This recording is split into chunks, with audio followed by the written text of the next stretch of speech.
دشمنا میں بیت لعنت. اگر زحمت نہ ہو تو ایک درود پڑھتے پڑھتے تھوڑا تھوڑا سا تشریف لے آئیے تاکہ مجلس کا ماحول بن سکے, ہماری روایات بہتر انداز میں پہنچ سکے. اور محمد و آل محمد صلوات.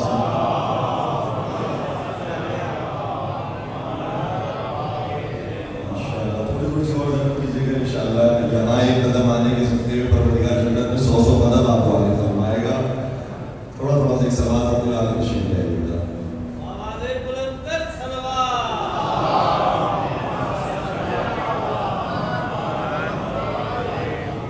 أعوذ بالله من الشيطان الرجيم. بسم الله الرحمن الرحيم. الحمد لله رب العالمين.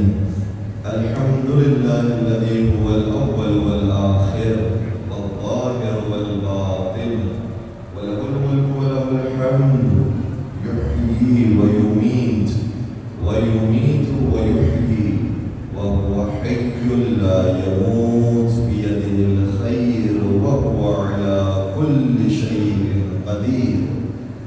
والصلاة والسلام على النبي الأمي القرشي الهاشمي المكي المدني الأبتحي التهامي العبد المؤيد والرسول المسدد المصطفى الأمجد المحمود الأحمد حبيب إله العالمين سيدنا ومولانا أبي القاسم محمد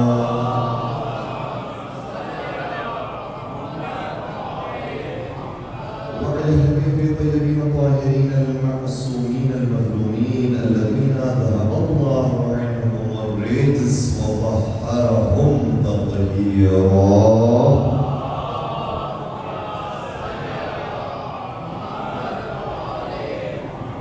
ولعنة الله على أعدائهم أجمعين. أما بعد فقال الله تبارك وتعالى في محكم كتابه المجيد وفرقانه الحميد.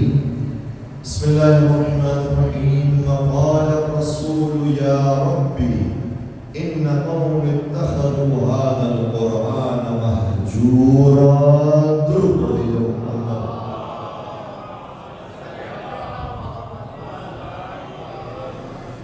ہماری اس سال حیدرآباد کی پہلی مجلس ہے, اور جب جو انسان حیدر آباد کے اندر داخل ہوتا ہے تو ہر بار وہ شعر ذہن میں آتا ہے کہ شاعر ظاہراً میر انیس نے کہا ہے, اور یہ دعائیہ انداز میں فرماتے ہیں کہ یہ شہر بنام حیدر آباد رہے گا. تو کیا کہنے اس شہر کی کہ اس کے نام میں ہی حیدر آتا ہو, اور نام کی بڑی تاثیر ہے.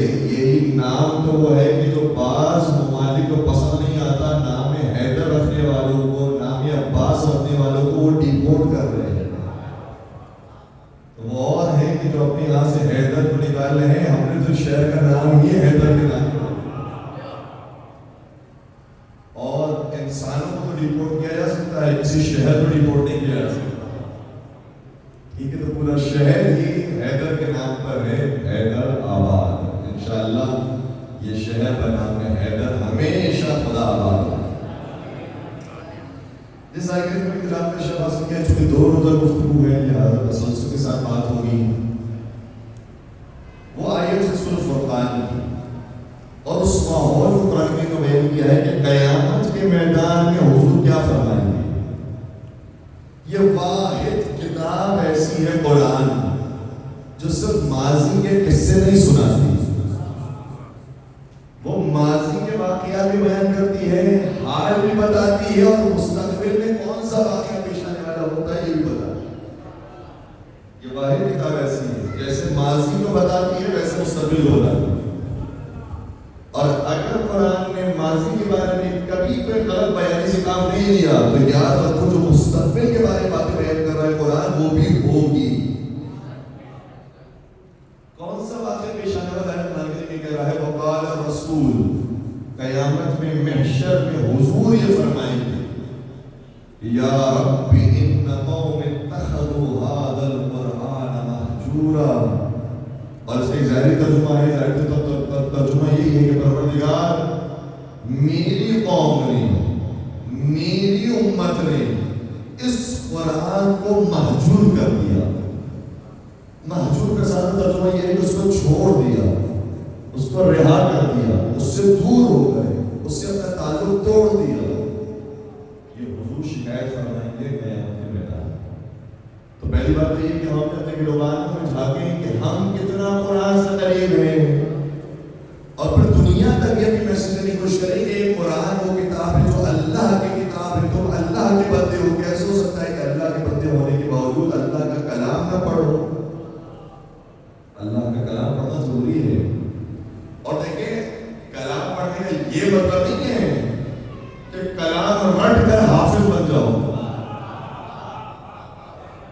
کسی نے کیا خوب کہا تھا کہ حافظ تو کائنات میں لاکھوں ملے مگر, حافظ تو کائنات میں لاکھوں ملے مگر نیزے پہ جو ہوئی وہ تلاوت نہ مل سکی.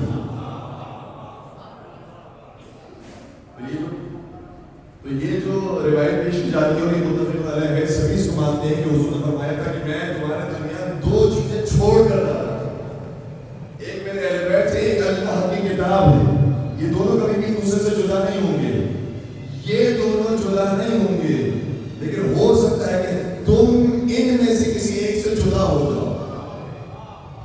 تمہیں نہ صرف اہل بیت کو لے لینا ہے اور قرآن سے جدا ہو جانا ہے, نہ صرف قرآن کو لے لینا ہے اہل بیت سے جدا.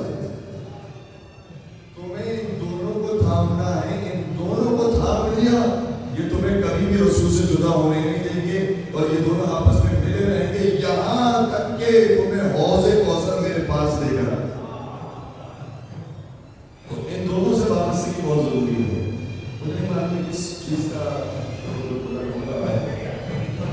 جلوس سے نظر ہے, انشاءاللہ پروردگار جلوس کی عبادت فرمائے اور اسے اپنی منزل مقصود تک پہنچائے. مل کر درود پڑھ دیجیے گا محمد و آلہ.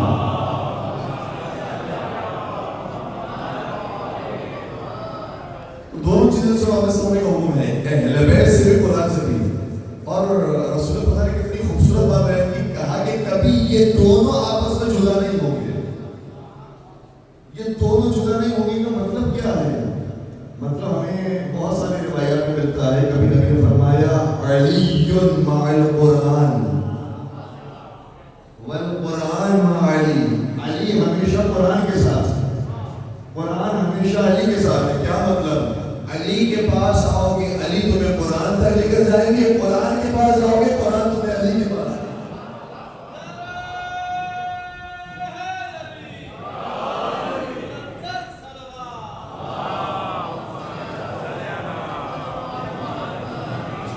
اور یاد رکھیے گا قرآن کریم کے اندر بے شمار آیات ایسی ہیں کہ جو ہمارا تحیان کے بغیر نامکمل ہے. قرآن نے حکم تو دے دیا ہے, لیکن اس حکم پر عمل کرنے والا کون ہے؟ بلکہ کہہ دیجیے کہ قرآن کے نازل ہونے کے بعد حکم پر عمل کرنے والے بہت مل جائیں گے, لیکن وہ دکھاؤ کہ جس کا عمل پہلے ہو پھر قرآن کی آیت. وہ کوئی اور گھرانہ مل ہی نہیں سکتا سوائے گھرانے رسول خدا صلی اللہ علیہ وسلم.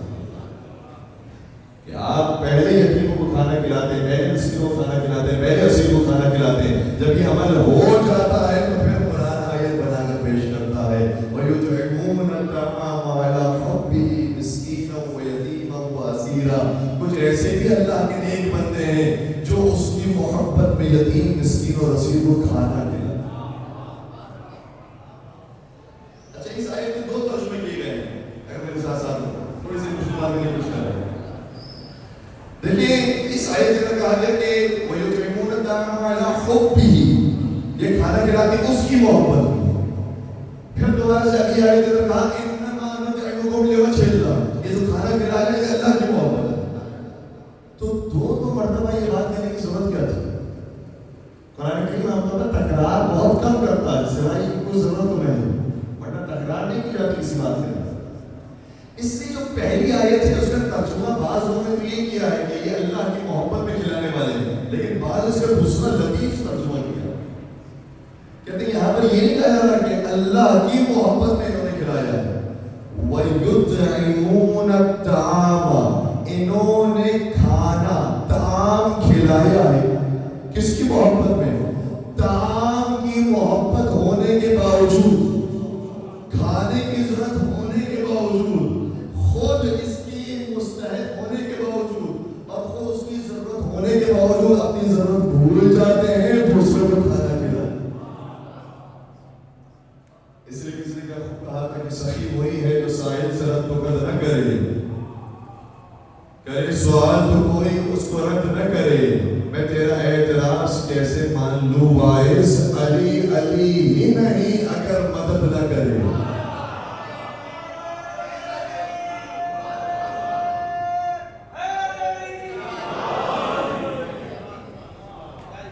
تو یہ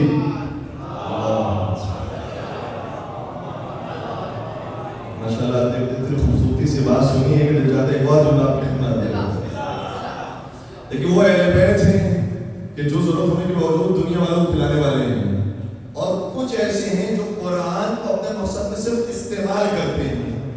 آج کے زمانے میں کرنے والے اس زمانے میں کرنے والے تھے، اس زمانے میں نیزوں پر قرآن اٹھا کر قرآن کو استعمال کرنے والے تھے۔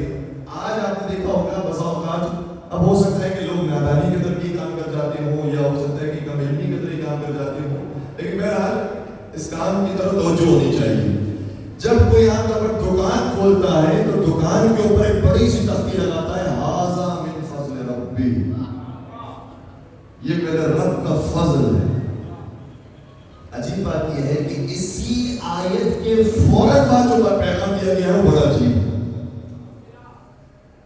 وہی جہاں پر لگا ہوا ہے یہ میرے رب کا فضل ہے، اسی رب کے فضل میں ملاوٹ کر کے دودھ بھی چکا رہا ہے۔ یہ کیسا فضل ہے رب کا؟ کیوں رب کا نام استعمال کرتے ہو؟ کیوں اس طریقے سے قرآن کریم کے آیتوں کا مذاق اڑاتے ہو؟ اگر واقعی قرآن کو ماننے والے ہو تو جو قرآن کہہ رہا ہے اس کے مطابق عمل کرو۔ رب کا فضل ہو، رب کا نام استعمال کر رہے ہو، رب نے تمہیں رزق دیا ہے اور اسی رزق کے اندر دولت بھری، یہ کیسے ہو سکتا ہے؟ عجیب بات یہ ہے کہ جیسے یہ آیت ابھی ختم نہیں ہوئی، آیت کے درمیانی حصہ یہ حضرت سلیمان علیہ السلام کا واقعہ ہے، جب عاصم بن برقیہ پلک جھپکتے ہی لے کر آ گئے تھے تخت بلقیس کو، اور ابھی تو یہ کہا بھی نہیں تھا کہ لے کر آؤ یا نہیں لے کر آؤ، انہوں نے کہا تھا میں پلک جھپکنے سے پہلے لے کر آ جاؤں گا، تو پلک جھپکنے سے پہلے حاضر بھی ہو گیا۔ حضرت سلیمان نے کہا ھذا من فضل ربی، یہ تو میرے رب کا فضل ہے۔ اس کے بعد کیا کہا؟ فرمانے لگے لیبلونی ااشکر ام اکفر، یہ میرے رب کا فضل ہے۔ کیوں؟ یہ میرے رب نے مجھ پر احسان کیا ہے، مجھ پر نعمتوں کی برسات کی ہے۔ کیوں؟ لیبلونی، تاکہ میرا امتحان لے، تاکہ میرا امتحان لے، تاکہ مجھے چیک کرے نعمت ملنے کے بعد میں کرتا کیا ہوں۔ ہم نے تو یہ اسٹیپ لگا دی یہ نعمت ہی نعمت ہے، یہ خدا کا فضل ہی فضل ہے، ہم جو کام کر رہے ہیں بس اللہ کے نام پہ کر رہے ہیں۔ خدا کہہ رہے ہیں جو ہم دے رہے ہیں تمہارا امتحان لے رہے ہیں۔ بعض ایسے جن کو دے کر ہم نے امتحان لیا ہے، بعض ایسے کہ جن کو نہیں دے کر امتحان لیا۔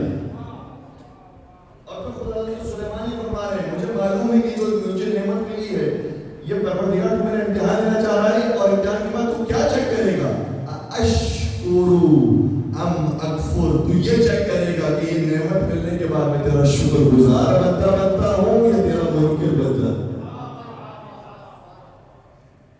یہ امتحان ہو رہا ہے کس دنیا کے اندر کھوئے ہوئے، پروردگار جو نعمت دیتا ہے اس کے اندر بھی امتحان ہے۔ اور مجھے بڑی افسوس کی بات محسوس ہوتی ہے، یہ چیز وائرل ہوئی اور ہمارے نوجوانوں تک بھی پہنچی ہوگی۔ ایک بہت مشہور سینئر آرٹسٹ، اس کا جملہ بڑا وائرل ہوا سوشل میڈیا کے اندر کہ انہوں نے کسی جگہ پر کہا کہ پروردگار بس مجھے اتنا امیر بنا دے، بس مجھے اتنا امیر بنا دے کہ کوئی سائل آئے تو مجھے سوچنا نہ پڑے اسے دینے وقت۔ تو بعض لوگوں نے کہا کہ بھائی کیا بات ہے، اتنی خوبصورت طریقے سے انہوں نے دعا مانگی۔ افسوس ہوتا ہے ایسوں پر کہ جن کو خدا نے اتنا دیا ہے پھر بھی کہتے اور دے دے۔ ہمارے اہل بیت کو ہیں کہ قرآن کہتا ہے یطعمون الطعام علی حبہ، خود کھانے کی ضرورت ہونے کے باوجود کبھی یتیم کو کھلاتے، کبھی مسکین کو کھلاتے، کبھی اسیر کو کھلاتے ہیں،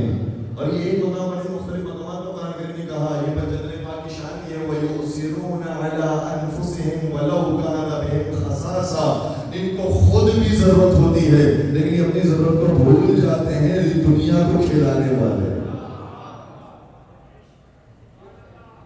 تمہیں خدا نے اتنا کیا ہے، اس کے باوجود بھی کہہ رہے ہو کہ مجھے بس اتنا دے دے کہ میں جب کسی فقیر کو دوں تو مجھے سوچنا نہ پڑے کہ میں دوں یا نہ دوں. اتنی ناشکری. اور میں پلٹ کے ایک اور جملہ کہنا چاہوں گا، اگر آپ کو اتنا بھی دے دیا جائے جتنا ایلن مسک کو دیا ہے، صحیح ہے، آج کی دنیا کا ایلن مسک سے بڑا تو اور کوئی امیر آدمی نہیں ہے. ایلن مسک کو جتنا دیا ہے خدا آپ کو اتنا بھی دے دے تو ایلن مسک سے ذرا سوال کرتے ہیں تجھے خدا نے اتنے بلینز دیے ہیں، اب تو تیری دولت ٹریلین پر بھی ٹچ کر گئی ہے، کیا تو دیتے وقت سوچتا نہیں ہے؟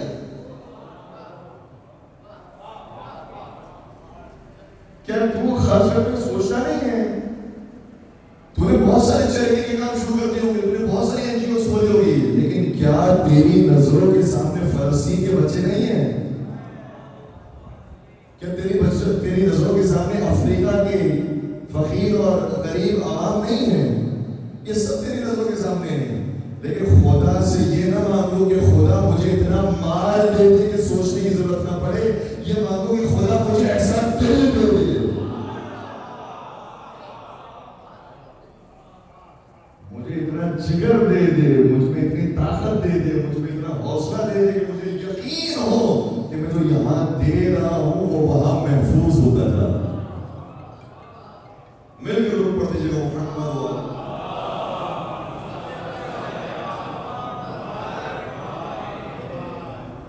تو بات یہاں سے شروع ہوئی تھی کہ قرآن کریم کو اس زمانے میں چھوڑا جائے گا تو رسول خدا شکایت فرمائیں گے، اور حقیقت یہی ہے کہ اکثر لوگ قرآن کو استعمال کر رہے ہیں، قرآن پر عمل نہیں کر رہے. بعض لوگ یہ سمجھتے ہیں کہ حافظ بن جانا یہی قرآن پر عمل کرنا ہے. یہ کس نے کہا؟ اگر ایسا ہی ہوتا تو یہی حافظ ہمیں کبھی قتل کرتے ہوئے نظر نہ آتے، کبھی بدکاری کرتے ہوئے نظر نہ آتے، کبھی چوری چکاری کرتے ہوئے نظر نہ آتے. اس کا مطلب حفظ قرآن ایک مرحلہ ہے اور محافظ قرآن بننا دوسرا. یہ ضروری ہے، ورنہ یہی قرآن کے حافظ بنتے جاتے ہیں، اور قرآن کے حافظ بننے کے بعد قرآن ہی کو استعمال کرتے ہیں اپنے غلط مقاصد کے لیے. یہی کوئی مرتبہ مولا متقی امیر المومنین حضرت علی بن ابی طالب صاحب السلام نے شاد فرمایا تھا، فرمایا کلمۃ حق یراد بها الباطل. یہ جو ٹائٹل لگاتے ہیں یہ ٹائٹل تو سارے حق اور سچ ہیں، لیکن جو ان کا ارادہ ہے وہ برا ہے، جو ان کا ارادہ ہے وہ باطل ہے. عام طور پر لوگ استعمال کر رہے ہوتے ہیں، اس لیے ہمیں تاریخ کے اندر مثال ملتی ہے کہ جو ایک بہت بڑا ظالم بادشاہ تھا، بہت بڑا ظالم خلیفہ تھا، وہ پہلے کون تھا؟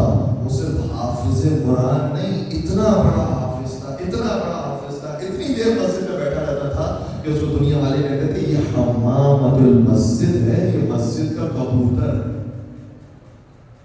مسجد کے کبوتر کا ٹائٹل حاصل کیا. لیکن ہاں وہ لوگ جو دنیا والوں کی زبان سے ٹائٹل حاصل کریں وہ اور ہوتے ہیں، جو وہاں سے ٹائٹل لے کر آئے وہ اور.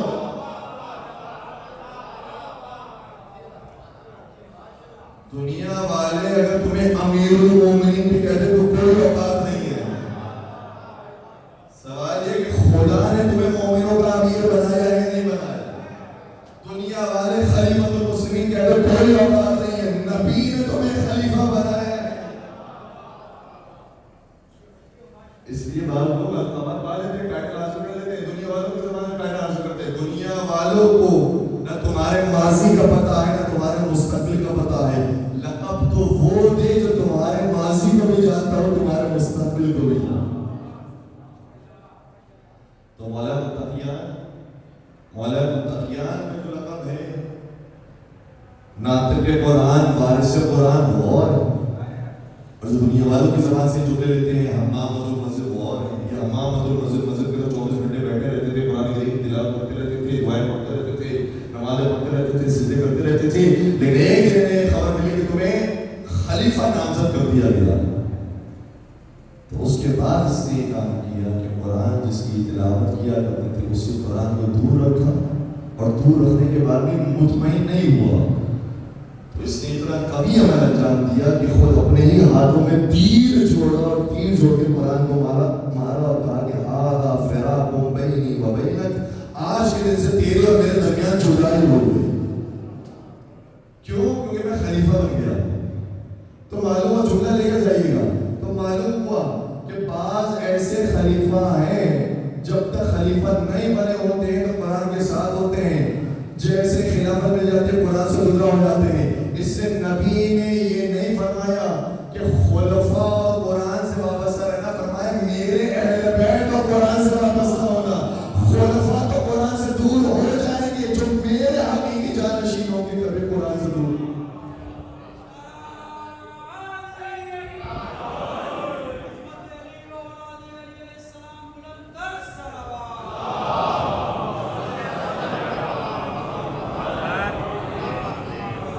سب سے پہلی چیز یہ ہے قرآن کے اندر، قرآن کے بارے میں اگر ہم قریب ہونا چاہتے ہیں قرآن کریم سے، سب سے پہلا نقطہ کیا ہے؟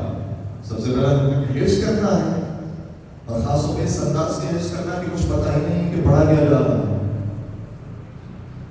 اور واقعی بڑا تعجب ہوتا ہے، بہت شدت کے ساتھ آئے تفسیر بھی پڑھ رہے ہیں، بہت شدت کے ساتھ آئے مباہلہ بھی پڑھ رہے ہیں، بہت شدت کے ساتھ سورہ طہ کی تلاوت بھی کر رہے ہیں.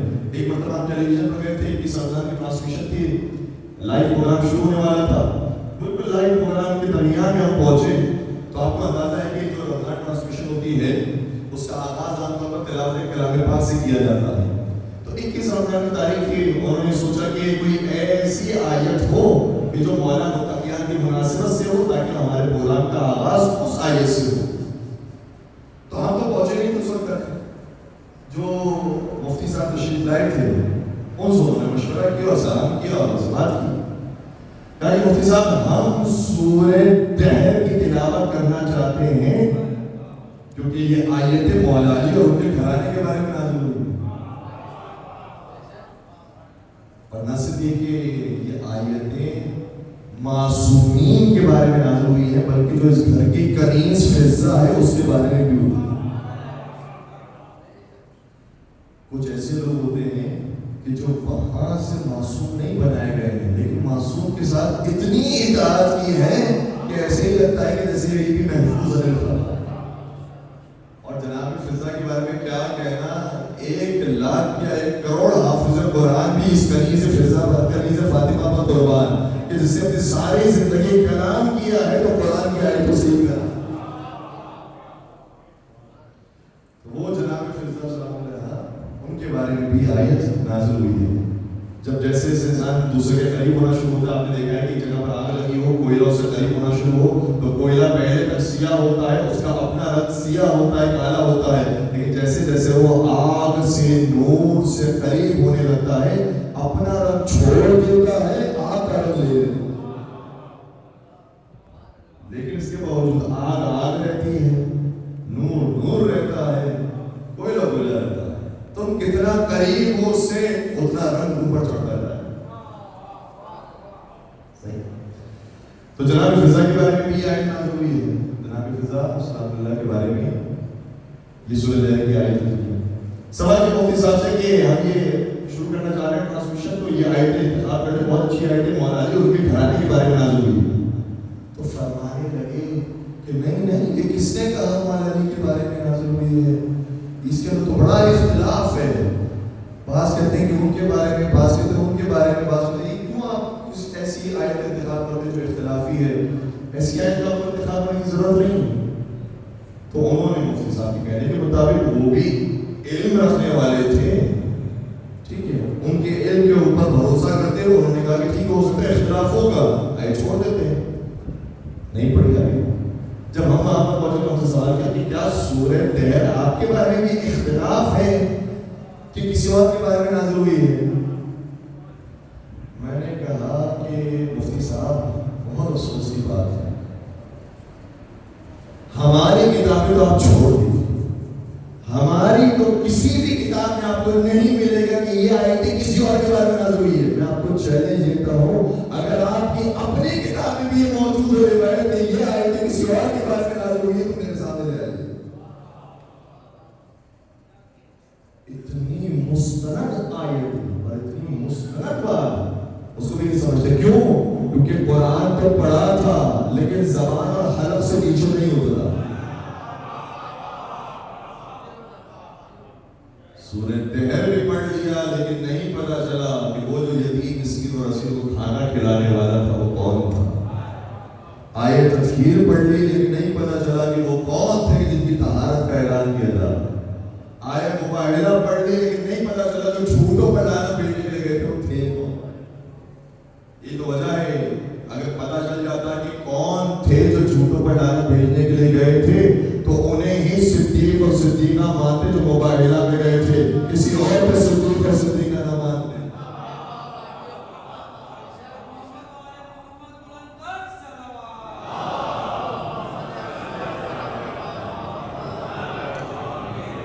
کسی نے کیا خوب کہا ہے مولانا تقیان کے بارے میں کہ علی کی ذات کو سمجھے خدا یا مصطفیٰ سمجھے. علی کی ذات کو سمجھے خدا یا مصطفیٰ سمجھے, مگر ہے بات حیرت کی کہ بندے کیا سے کیا سمجھے.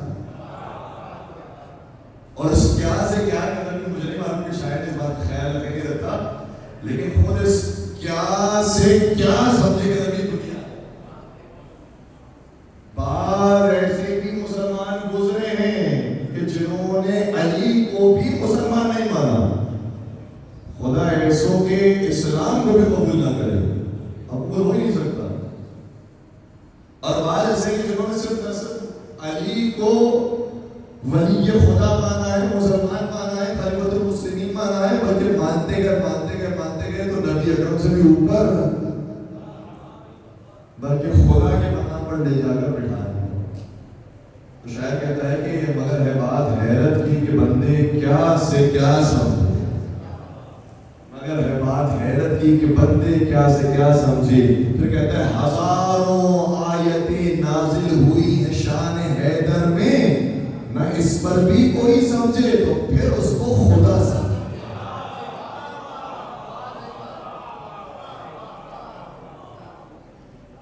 اب اس سے زیادہ بہتر اور کیا انداز ہوگا علی کے ابی طالب کو سمجھانے کا. اور جان مجھ سے بسا ہمارے بچے سوال کرتے ہیں آپ اتنے علی کے فضائل پڑھے ہیں, کہہ رہے ہیں قرآن کی اتنی ساری آیتیں علی کے ابی طالب کی شان میں, کوئی ایک آیت بتا دیں جس میں علی کا نام آیا ہو. جواب دیجیے گا, ہمارے پاس ہمارے پاس جواب ہونا چاہیے. آج کل کے موجودہ سوالات ہیں کہ آپ علی کرتے رہتے ہیں مجلسوں کے اندر, علی کا نام تو قرآن کریم میں آیا نہیں, اتنی امپورٹنٹ چیزوں کے تو قرآن میں نام آ جاتا. جواب ہونا چاہیے ہمارے بچوں کے پاس, جان بوجھ کر خدا نے قرآن میں علی کا نام نہیں رکھا.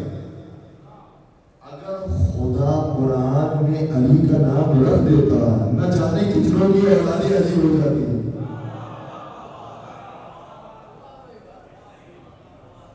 پھر ہر کوئی یہی کہہ رہا ہوتا جی یہ میرے بارے میں فرمایا تھا, یہ میری اولاد کے بارے میں فرمایا تھا, یہ میرے بھائی کے بارے میں فرمایا تھا, یہ میرے بھتیجے کے بارے میں فرمایا تھا. پھر یہ ثابت کرنا مشکل ہو جاتا کہ نہیں یہ حسنین کے بابا کے بارے میں فرمایا, یہ زہرا کے شوہر کے بارے میں فرمایا تھا. یہ مشکل ہو جاتا. اس لیے خدا نے ہماری مشکل کو آسان کیا, کہا میں نام علی قرآن میں نہیں لے کر آؤں گا, کام علی قرآن میں لے کر آؤں گا. علی کا نام رکھ لینا پھر بھی آسان ہے, علی کا کام کرنا ممکن. مل کے درود پڑھ لیجیے محمد ہو.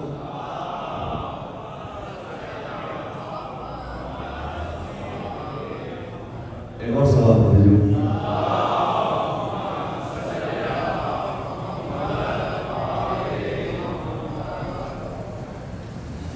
علی بن ابی طالب کا شان اس کو قرآن کریم میں نام رکھا. ہاں لے کر آؤ کوئی ایسا کہ انما ولیکم اللہ ورسولہ والذین آمنوا الذین یقیمون الصلاۃ ویؤتون الزکاۃ وهم راکعون. تمہارا ولی اور مولا اللہ ہے اور اس کا رسول ہے اور وہ صاحب ایمان ہے جو نماز قائم کرتا ہے اور حالت رکوع میں زکوٰۃ ادا کرتا ہے.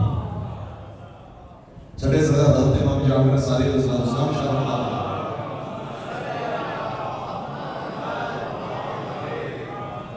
لوگوں نے دیکھا کہ اس موقع پر علی کی رعایت اتر آئی ہے. علی نے کون سا مشکل کام کیا؟ علی نے رکوع میں دی نا زکوٰۃ. ہم سجدے میں جا کر زکوٰۃ دیتے ہیں. رکوع تو چھوٹا عمل ہے, ہم تو سجدے میں جا کر یہ عمل کرتے ہیں. چھٹے سرکار امام صادق فرماتے ہیں 40 مرتبہ ایک شخص نے سجدے میں سائل کو انگوٹھی دی. سائل کو بھی پہلے سے تیار رکھا تھا. جب میں سجدے میں جاؤں تو سوال کرتا اپنی نماز میں تیار تھی, انگوٹھیاں بھی جمع کر کے رکھی تھی. جب آؤ مجھ سے سجدے میں مانگنا میں تمہیں انگوٹھی دے دوں گا, تو میرے لیے بھی آئے اترے گی, جیسے جی کے لیے اتری میرے لیے بھی اترے گی. چھڑے سبا شاہ فرماتے ہیں 40 نمازیں اس نے ایسی پڑھی, ایک آیت میں نہیں اٹھی. اب شاید ہو سکتا ہے کوئی سوال کرے, اور خاص طور پہ ایجنٹس کو جو کسی کو نہیں مانتا ہو, یہ کیسا انصاف ہے خدا کا. علی جو کام کر ان کے لیے کوئی ہوتا نہیں, دوسرا جو کام کر علی کے بعد بھائی سیم کام ہے, دونوں کا سیم عمل ہے. توجہ رکھیے گا, جو اپنے عمل کو دوسروں کے عمل سے ملانے کی کوشش کرتے ہیں وہ یاد رکھیں گے جملے کو.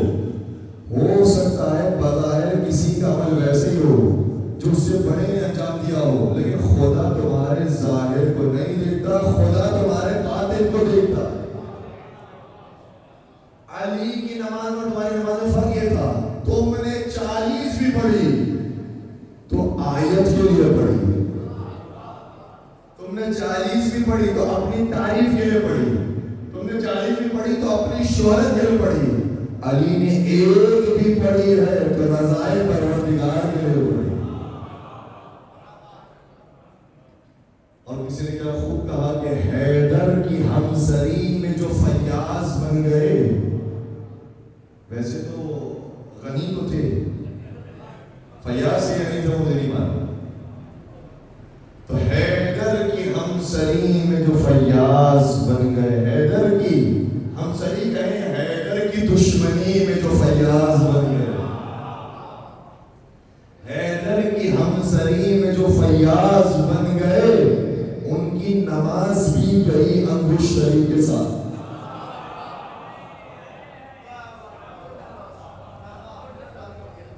خسر دنیا والآخرہ, نہ انہیں آخرت ملی نہ انہیں دنیا ملی. پروردگار الگ انداز سے دیکھتا ہے. یہ جتنے دنیا کے کیمرے لگے ہوئے ہیں یہ ہمارا ظاہر تو دیکھ سکتے ہیں, ٹریفک کو کنٹرول کر سکتے ہیں, لیکن کسی کو نہیں معلوم ہے کہ جو ٹریفک میں بھی رکا ہوا ہے اس کے دل میں کیا گزر رہی ہے, وہ کتنی گالیاں ٹریفک کو دے رہا ہے, کتنی اس کے مینیجر کو دے رہا ہے, نہیں معلوم. لیکن خدا ہماری نمازوں کو, ہماری عبادتوں کو ہمارے ظاہری اعمال سے نہیں دیکھتا ہے, ہمارے اندر سے دیکھتا ہے. کس نیت کے ساتھ ہم نے عمل انجام دیا ہے. اس لیے بہت سے تاریخ میں ایسے گزرے جنہوں نے نمازیں پڑھی, بہت سے ایسے گزرے جنہوں نے زکوٰۃ دی, لیکن نہ کسی نمازی کے بارے میں کوئی آیت اتری, نہ کسی زکوٰۃ دینے والے کے بارے میں کوئی آیت اتری. علی نماز پڑھتے ہیں تو نماز پر بھی آیت اترتی ہے, اور اگر علی یتیم مسکین اور اسیر کو کھانا کھلا دے تب بھی آیت ہوگی, آیت ہوگی. تو کیا اس زمانے میں کوئی اور مدد نہیں کرتا تھا؟ کیا خیال ہے؟ لوگ ایک دوسرے کی مدد نہیں کرتے تھے, صدقہ خیرات نہیں دیتے تھے, دیتے تھے, لیکن بتائیے کوئی ایک آیت کسی کے لیے اتری؟ تصور نہیں ہے. اس زمانے کی تو ماشاءاللہ اتنی خدمت کرنے والے, اتنی قربانیاں دینے والے, اور جن کی قربانیاں آگے کی ہے, ہم تو ان پر درود و سلام بھیجتے ہیں, کیونکہ میرے چوتھے امام حضرت امام زین العابدین علیہ السلام کو درود و سلام بھیجتے ہیں, کیونکہ ہمارے امام نے اس صحابہ کا احترام سکھایا ہے. صحیفہ سجادیہ کی 30ویں دعا کے اندر مولا سید سجاد نے حضور پر درود و سلام بھیجا, ان کے اہل بیت پر درود و سلام بھیجا, اور ان صحابہ کرام پر بھی درود و سلام بھیجا جنہوں نے اپنی جانیں اس راستے میں قربان کی, جنہوں نے اپنا مال اس راستے میں خرچ کیا تھا, جنہوں نے اپنا وقت اس راستے میں خرچ کیا تھا, سچی نیت کے ساتھ, سچے ارادے کے ساتھ, ان سب پر درود و سلام بھیجا ہے. تو ہم کبھی یہ نہیں کہتے کہ ہم صحابہ کو نہیں مانتے, ہم صحابہ کو مانتے ہیں, لیکن جو صحابی نہ ہو اسے نہیں مانتے. یا میں جملے کو تبدیل کرتا ہوں, ہم کبھی بھی صحابی کو برا نہیں کہتے, بلکہ ہم بروں کو صحابی نہیں کہتے. یہ کس نے کہا تم سے, یہ کس نے کہا تم سے کہ تمہارے یہ صحابہ, صحابہ کا احترام ہے, صحابہ نے قربانیاں دی ہیں.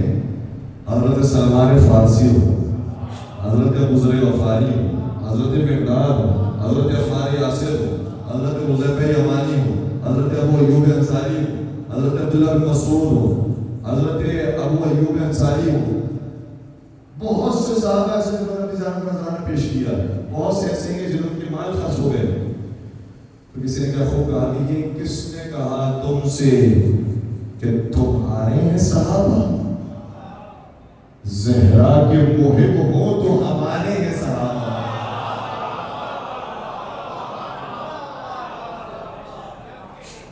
یہ کس نے کہا تم سے کہ تمہارے ہیں صحابہ؟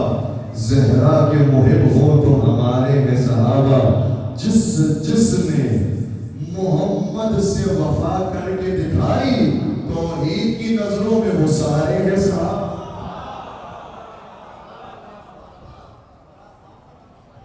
ہم سب کا اقرار کرتے ہیں، لیکن قرآن کریم نے بھی دو طرح کے افراد کا ذکر کیا ہے. جو اصحاب ہیں ان پر سلامتی بھی ہے، ان کے اوپر درود و سلام بھی ہے، ان کے لیے ساری نعمات بھی ہیں.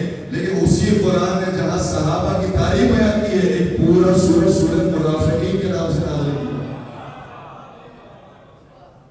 اور اس کی پہلی آیت جا کر دیکھیے تو پہلی آیت میں شاہ فرمایا جا رہا ہے اذا جاءك المنافقون قالوا نشهد انك لرسول الله والله يعلم انك لرسول والله يشهد ان المنافقين لكاذبون. یہ منافقین ہیں، رسول آپ کے پاس آ کر کہتے ہیں آپ ہی اللہ کے رسول ہیں. زبان سے تو وہی کہہ رہے ہیں کہ جو مومنین کہتے ہیں، لیکن خدا زبان کو نہیں دیکھتا، خدا دل کو دیکھتا. زبان سے تو یہ بھی کہہ رہے ہیں کہ رسول تو ہی اللہ کا رسول ہے. خدا کہہ رہا ہے ہم بھی جانتے ہیں ہمارے رسول ہے، لیکن تم جو کہہ رہے ہو ہم گواہی دیتے تو جھوٹ بولتے. تمہارے دل میں کوئی اور بستا ہے، تمہاری زبانوں پر کچھ اور آتا ہے. اور یہ اتنے خطرناک منافق تھے کہ ان کے بارے میں آگے قرآن کریم الفاظ استعمال کیے وہ بہت حیرت انگیز ہیں. وَإِذَا رَأَيْتُمْ تُعْجِبُكَ أَجْسَامُهُمْ. اور جب تم ان منافقین کو دیکھتے ہو، اب رسول میں غیب سے تو جانتے ہیں لیکن ظاہری نظروں سے جو دیکھا جا رہا ہے اور رسول کو مخاطب کر کے ہمیں سمجھایا جا رہا ہے، جب تم ان منافقین کو دیکھو گے تو حیران ہو جاؤ گے. ان کے سجدے دیکھو، سجدوں کے نشانات دیکھو، حاجی صاحب دیکھو، ان کی داڑیاں دیکھو، ان کا لباس دیکھو، تم حیران ہو جاؤ گے. قرآن کہہ رہا ہے تو اعجبک اجسامہم، ان کے جسم تمہیں حیران کر دیں گے. اور جب یہ باتیں کریں گے تو اتنی استغفر اللہ، سبحان اللہ، ماشاء اللہ، ایسے جل کر ٹکا ٹکا کے بولیں گے اور جیسے خدا نے بلایا میدان میں آ جاؤ. تو کہاں اللہ کا رسول یہ لفظوں کی حد تک بہت اچھا بولتے ہیں، لیکن جیسے وقت پڑتا ہے فوراً سے فرار اختیار کرتے ہیں. اگر اس زمانے کی بات سمجھ میں نہ آئی ہو تو آج کے زمانے میں سمجھ لیجیے کتنے ہی ایسے لمبی داڑھی والے اور اچھے لباس والے آپ کو ملیں گے کہ جو بہت قریب جا کر بھی نماز پڑھاتے ہیں تو ایسی تلاوت ہے ان کی کہ ساری دنیا ان کی تلاوت سنتی ہے، لیکن ایک دھماکہ ہوتا ہے تو سبھی بھاگ جاتے ہیں. پھر وہی قوم کھڑی رہتی ہے کہ جو علی والی، جو حسین والی، وہ قوم ایسی ہے کہ جو مت کا مقابلہ کرنے والی ہے اور بتاتی ہے کہ ہم صرف لفظوں کی حد تک اللہ کو ماننے والے نہیں ہیں، ہم دل سے اللہ کا کلمہ پڑھتے ہیں. اور اللہ کا کلمہ ہمیں کس نے سکھایا؟ اللہ کا کلمہ ہمیں سکھایا ہے تو خواجہ اجمیری نے بتایا ہے شاہ است حسین، بادشاہ است حسین، دی است حسین، دی بنا است حسین، سردار نداد دست در دست یزید، حقا کے بنائے لا الہ است حسین. اگر حسین نہ ہوتے تو ہمیں یہ توحید سمجھ نہیں آتی، ہمیں خدا کی سمجھ نہیں آتی خدا کیا ہے، خدا کے عالم جو معاملات ہیں قیامت وہ کیا ہے، ہمیں سمجھ نہیں آتی. حسین نے اپنی جان دے کر بتایا. کچھ جملے کربلا کے والد صاحب کی خدمت پیش کرنا چاہوں گا اور یہ فضائل اس کو لیجیے کہ وہ حسین کے جو اپنے 6 مہینے کے بچے کو قربان کر رہے ہیں، وہ بچہ تو پیاسا بھی ہے، وہ بچہ تو جس کے ہونٹ خوش ہو چکے ہیں، اس بچے کو لے کر آئے، اس بچے کو تیر ستم ملا ہے. اس موقع پر میرے مولا حسین نے توحید سمجھائی، فرمایا حبنا علی ما نزل بی بأنه عین اللہ. میرے لیے اس لاشے کو اٹھانا، حسین فرما رہے ہیں میرے لیے اس لاشے کو اٹھانا بہت مشکل تھا، لیکن صرف اس چیز نے مجھے اس تکلیف سے گزرنے میں مدد دی ہے کہ اے خدا تو دیکھ رہا ہے، اے خدا تو بغیر حساب کتاب کے جانے نہیں دے گا، اے خدا جس نے سالے کی اونٹنی کو بھی کاٹا تھا تو نے اس پر کیا عذاب نازل کیا. خدا سے مخاطب ہو کر حسین شاہ فرمایا وہ سالے تھے، یہ تیرا محمد ہے جو سالے سے افضل ہے، اور وہ سالے کی اونٹنی اور جانور تھا یہ محمد کی آل ہے، جو سالے کی اونٹنی سے افضل ہے وہ تیرے سامنے اس طریقے سے تکلیفوں سے گزر رہا ہے، لیکن تو دیکھ رہا ہے تو بغیر حساب کتاب جاری نہیں دے گا. اور آج دیکھیے کیا حساب و کتاب ہوا ہے. 11 محرم کی تاریخ ہے کہ عمر سعد نے حکم دیا تھا کہ اس کے لشکر میں جتنے بھی لوگ مارے گئے ہیں، ہلاک ہوئے ہیں، جتنے لوگ جہنم واصل ہوئے ہیں، سب کو سپرد لہر کیا، سب کو سپرد خاک کیا، سب کو قبر میں ڈالا. ہزاروں تک کو کے لاشوں کو دفنا سکتا ہے، لیکن اگر دفنا نہیں سکتا تو رسول کی اولاد کا لاش نہیں دفنا سکتا. چھوڑ دیا تو مولا حسین کا لاش 3 دن تک رسول کی بیٹی کے بیٹے کا لاش، رسول کی بیٹی کے بیٹے کا لاش 3 دن تک جلدی رہتی میں پڑا ہے. اور اس کیفیت قدر ہے کہ سر کبھی نو کے سنا پر جاتا ہے، کبھی دربار ابن زیاد میں جاتا ہے، کبھی دربار یزید میں جاتا ہے. یہ سر کسی اور مقام پر ہے، یہ بدن کسی اور مقام پر ہے. بدن بھی پامال ہے، اتنی زحمت نہیں کہ اتنے لاشوں کو دفنا دے، ایک حسین کی لاش کو بھی دفنا دے، کیا چلا جائے گا. لیکن ایک بغض اور کینہ ایسا تھا کہ حسین کی لاش کو نہیں دفنایا. آج جائیے کربلا میں جن کے لاشوں کو دفنایا تھا ان کے نشان ڈھونڈنے سے بھی نہیں ملے. جن کے اپنے ہاتھوں سے 11 محرم کو قبریں بنا کر گیا تھا ان کی قبروں کو تلاش کرو، ان ہزاروں قبروں میں سے ایک قبر بھی تمہیں نہیں ملے گی. اور جس کے لاشوں کو بے گوڑے کفن چھوڑ کر چلا گیا تھا آج اس کا روزہ ہوا. میرے مولا نے توحید کس طرح سے سمجھائی تھی؟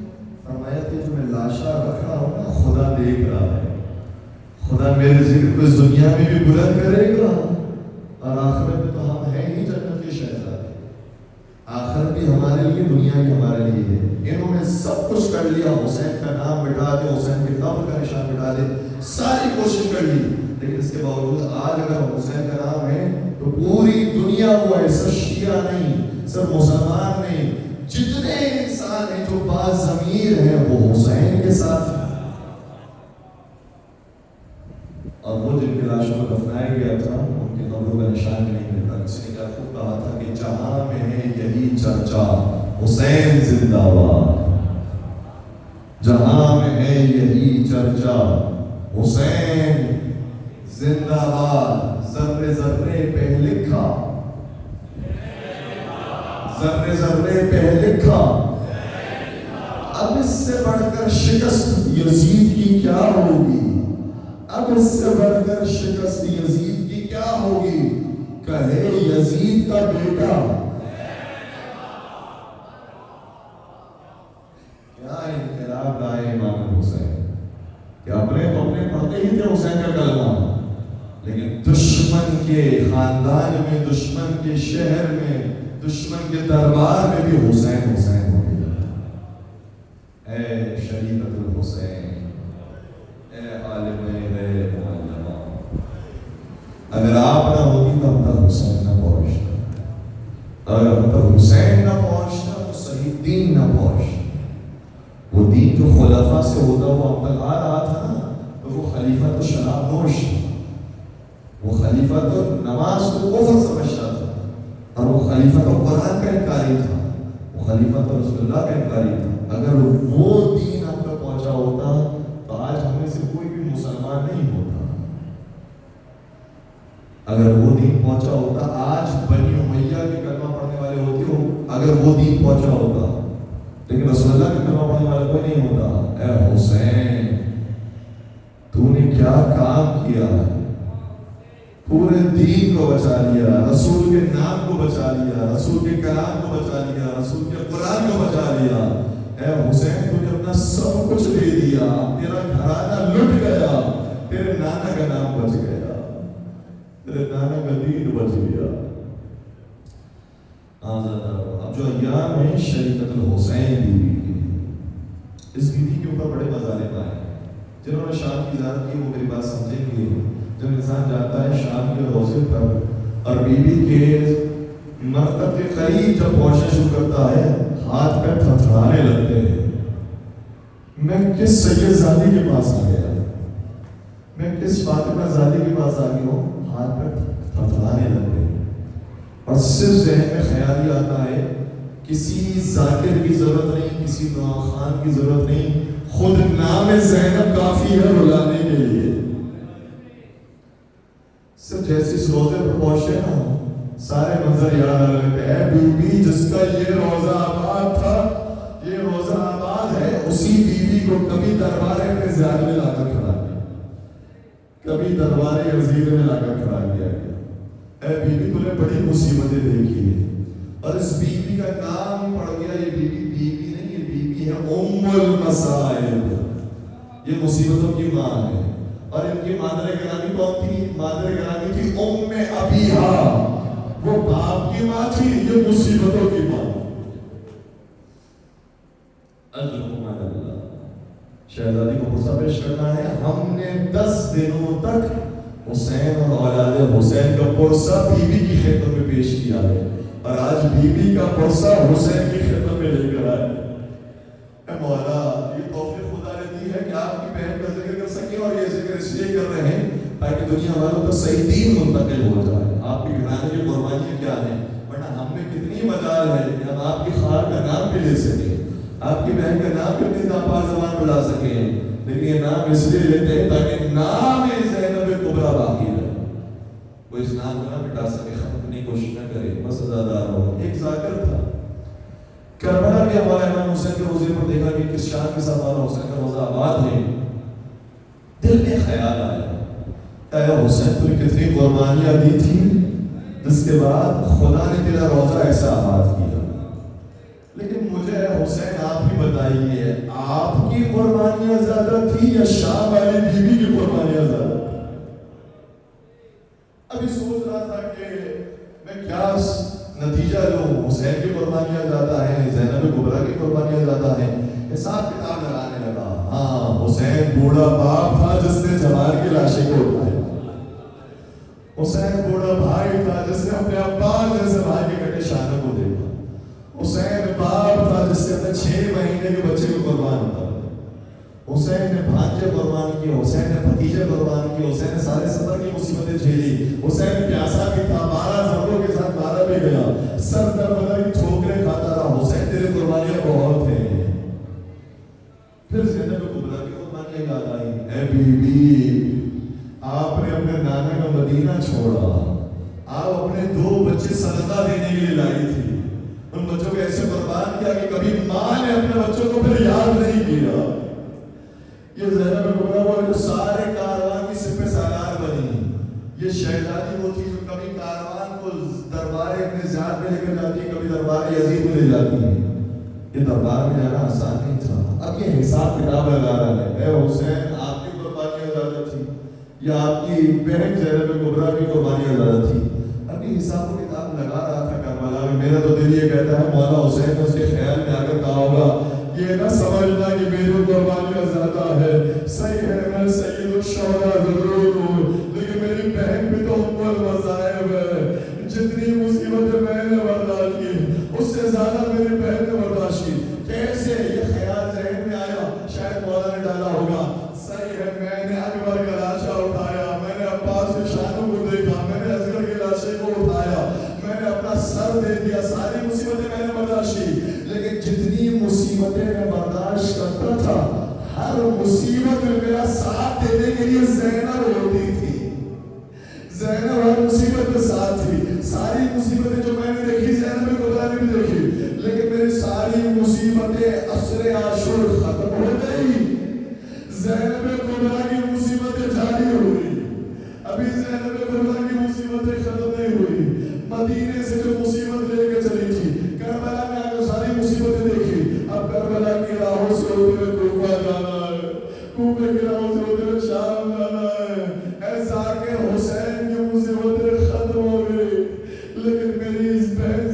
الکبریٰ عالم غیر معلمہ کی مصیبتیں ختم نہیں ہوئی. اور ہزاروں یہ مصیبت اتنی سختی زینب کبریٰ کی مصیبت صرف مولا امام حسین نے اپنی بہن کی مصیبت کو یاد نہیں کیا ہے. اگر سن سکے تو سنیے گا. زیارت نائیہ میں زمانے کے امام فرماتے ہیں میں خون کے آنسو روتا ہوں. میں کربلا کو یاد کرتا ہوں خون کے آنسو روتا ہوں. ایک ذاکر نے خواب میں زمانے کے امام کو دیکھا, سوال کیا مولا یہ تو بتائیے کون سی مصیبت ایسی ہے جس کو یاد کر کے خون روتے ہیں. زمانے کے امام خاموش ہے, کوئی جواب نہیں دیتے. کون سی مصیبت بتا ہے جس کو یاد کر کے خون کے آنسو روتے ہیں. سوال کرنے والا سوال کرتا ہے کہ آقا میں بتاتا ہوں, کیا اس وقت کو یاد کر کے آپ خون روتے ہیں جب ایک جوان بیٹا لاش لے کر زمین کربلا پر آیا اور بوڑھا باپ کمر تھام کے آہستہ آہستہ زمین کا سہارا لیتے لیتے جوان کے لاشے پر پہنچا, وہ منظر یاد کر کے آپ روتے ہیں. زمانے کے امام نے جواب دیا اکبر کی مصیبت بڑی مصیبت ہے, لیکن وہ مصیبت جس میں خون کے آنسو روتا ہوں اکبر کی مصیبت نہیں ہے, بلکہ اگر اکبر بھی اس مصیبت کو دیکھ لیتے اکبر بھی خون کے آنسو روتے. کیا لگا مولا پھر عباس کی مصیبت ہوگی, غازی عباس شاہجہاں طلب ہوئے, پھر آپ اس منظر کو یاد کر کے خون کے آنسو روتے ہیں. عباس کی مصیبت بہت بڑی مصیبت تھی, لیکن جس مصیبت میں میں روتا ہوں اگر عباس بھی دیکھ لیتے, عباس بھی خون کے آنسو روتے ہیں, تو مولا پھر میں سمجھ گیا جب آپ کے جد آپ کے دادا حسین کو 13 ضربوں کے ساتھ ذبح کیا گیا, آپ اس منظر کو یاد کر کے خون کے آنسو روتے ہیں. مولا نے جی جملہ شاہ فرمایا ہمارے جد حسین کی مصیبت سے بڑی کوئی مصیبت نہیں, لیکن جس مصیبت کو یاد کر کے میں خون روتا ہوں وہ حسین کی مصیبت نہیں ہے. کہنے لگا پھر کون سی مصیبت ہے, میں نے تو ساری مصیبتیں پڑھ دی, اب تو کوئی مصیبت باقی ہی نہیں رہی. کہ مطلب زمانے کے امام خون کے آنسو روتے فرماتے ہیں تجھے نہیں معلوم ہمیں اہل بیت کے لیے سب سے بڑی مصیبت کیا تھی.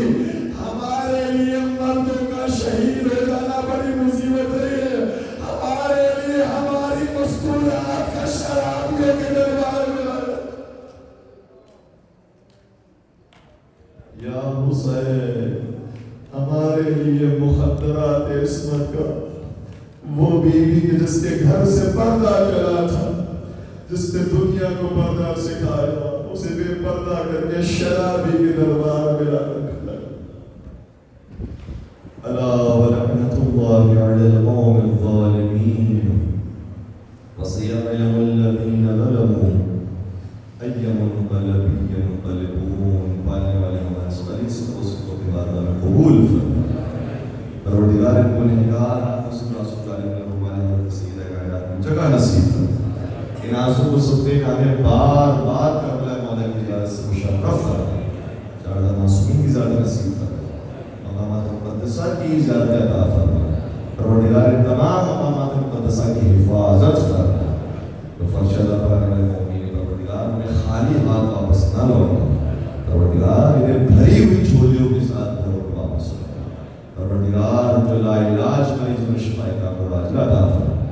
پروردگار جو بے اولاد امین ہے شہزادی کی پاک اولاد کا واسطہ جناب جناب محمد کا واسطہ اولاد صالحہ نصیب فرما. صالحہ اولاد کی اولاد کی بہترین تربیت کی توفیق عطا فرما. آنے والے جو بے روزگار صاحب روزگار بنا دے, تو صاحبان روزگار کے روزگار میں برکت و وسعت عطا فرما. پانے والے اس مسجد آزا خانی کی اور تمام آزا خانوں کی حفاظت فرما. پروردگار کی حفاظت کرنے والوں کی نیک توفیقات میں اضافہ. پروردگار ہمیں صحیح معنوں میں قرآن و اہل بیت کی تعلیمات حاصل کرنے کی توفیق عطا فرما. ان کی سیرت, ان کی تعلیمات دنیا میں منتشر کرنے کی توفیق عطا فرما. اور قرآن اور اہل بیت کے حقیقی وارث اور جانشین حضرت قائم علیہ محمد کے ظہور میں تعجیل فرما. ہمیں ان کے اعمال و انصار عاشقین و محبین شمار